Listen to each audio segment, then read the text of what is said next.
Mr. Chairman,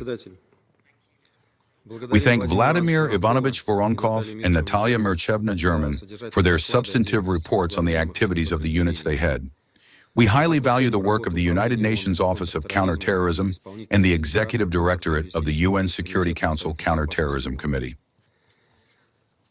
Russia is ready to continue providing them with comprehensive support so that the relevant mandates are carried out effectively and in the interests of all member states. Today's meeting provides an excellent opportunity for a comprehensive analysis of the state of affairs in the field of counterterrorism, for identifying problematic areas, and for determining concrete steps to address them. We have carefully studied the latest report of the UN Secretary General on the threats posed by ISIS. We share the assessments contained within it that the threat emanating from this international terrorist organization is not diminishing. The group is adapting to new conditions, including by changing the geography of its activities. Its operations are increasingly shifting to Africa. The report notes that to entrench themselves there and expand their presence, ISIS militants utilize a combination of factors: political instability, weak governance, and armed conflicts. However, it is evident to us that this picture is incomplete. A key element is once again missing: the role of Western countries' interference in the internal affairs of states in the region. The events of recent decades clearly show who precisely paved the way for terrorists into Africa. The destruction of state institutions in Libya and Iraq as a result of interventions by NATO countries created a prolonged vacuum of power and security, which the militants exploited.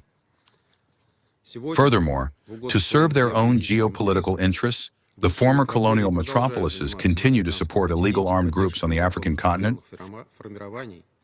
as well as to exploit local contradictions and socioeconomic problems. The persistent ignoring of these factors in the analytical materials of the Secretariat not only distorts the real picture, but also hinders the development of effective measures. If the real causes of instability are presented incompletely, then the solutions developed will be insufficiently effective. We resolutely condemn the use of terrorism by certain Western countries as a tool of neocolonial policy. African states have repeatedly emphasized that, instead of the promised support, they have faced subversive activities. This fact clearly explains the reasons for the low effectiveness of years-long so-called counterterrorism operations. The slogan of the fight against terrorism served merely as a pretext for the continuation of a foreign military presence, carried out contrary to the interests of the affected states. These approaches are particularly characteristic of France. Representatives of the authorities in the region regularly share intelligence indicating that Paris, unfortunately, provides support to terrorist groups in a futile attempt to maintain its slipping control over former colonies. In this regard, we would like to once again emphasize that international assistance in the sphere of counterterrorism must be provided strictly upon the request of states. Furthermore, the specific steps within the framework of the assistance provided must respect the sovereignty of the requesting state and preclude interference in its internal affairs. We support the decisions of the countries of the region to terminate the presence of foreign military contingents whose activities did not comply with these principles. This is especially pertinent in cases where, under the pretext of combating terrorism, former colonial powers essentially preserved and expanded their military presence, violating the fundamental principles of international law, including the UN Charter. Mr. Chairman, separate attention in this context deserves the actions of the Kiev regime on the African continent. There are specific facts that unequivocally indicate that the special services of Ukraine, including the main Directorate of Intelligence of the Ministry of Defense, are involved in subversive activities in the countries of the Sahel and other regions of Africa. They supply weapons and drones to militants, train them in their use, coordinate the actions of terrorists, including the so-called Group for the Support of Islam and Muslims in Mali, and transfer trained mercenaries to act against local governments.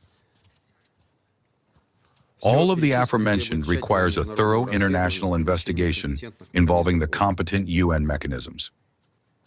Mr. Chairman, in accordance with United Nations Security Council Resolution 2734, the reports of the Secretary General on the threats posed by ISIS must contain specific information on the scale of the threat, the sources of financing for the terrorists, including through the illegal trade in artifacts, oil, and other natural resources.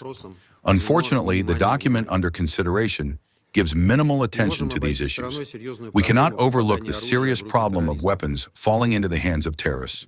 The report mentions it only in passing. But the facts speak for themselves. During operations to eliminate ISIS cells, stockpiles of Western and Eastern European weapons have been repeatedly discovered. For instance, Western weapons supplied to the corrupt Kyiv regime continue to leak into various regions of the world, including zones of activity for ISIS and Al-Qaeda. Furthermore, the section of the report on the support provided to member states by the United Nations lacks information on specific achieved results. We cannot consider the mechanical listing of events, seminars, projects, and programs as such. In future documents, we would like to see a focus on what concrete results on the ground have been achieved thanks to UN support. We are unpleasantly surprised by the inclusion in the report of information about the conduct of certain political dialogues on the interconnection between counterterrorism and peacebuilding. We do not share the thesis that these events are capable of laying the groundwork for future reviews of the peacebuilding architecture and the upcoming review of the UN Global Counterterrorism Strategy. We would like to emphasize that these are meetings of individual states promoting their own narrow agenda with select UN structures. Their approaches, which allow for the merging of peacebuilding and counterterrorism agendas, do not enjoy universal support. These are two independent tracks, each requiring specialized tools and resources. Their artificial merging is capable of undermining the effectiveness of implementing the primary task of neutralizing the terrorist threat. Mr. Chairman, the report contains alarming signals that ISIS and its affiliated groups are actively using modern technologies, including artificial intelligence. This is not an abstract threat. It concerns the creation and dissemination of disinformation, automated recruitment, and the planning and operational management of terrorist attacks. We are convinced that in this sphere, the UN and member states must act proactively. Cooperation without politicization and double standards is of key importance.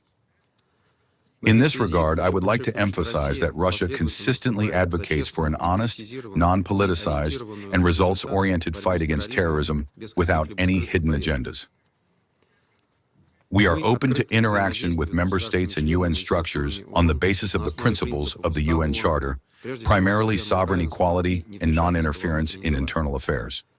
Only international cooperation based on mutual respect and dialogue will help achieve a sustainable reduction of the terrorist threat and the strengthening of international security. In conclusion, we cannot help but note that the non-constructive and politicized approach of one delegation prevented the Council from agreeing on a standard draft press statement regarding the terrorist attack in the Iranian city of Zahedan on July 26th. This is becoming an unfortunate tradition. Individual members of the Security Council are increasingly refusing to condemn terrorist attacks, sometimes even attempting to find justifications for them. We call on all our colleagues in the Council to remember the key principle of our work in the field of counterterrorism. There is and can be no justification for terrorism, regardless of its form or manifestation.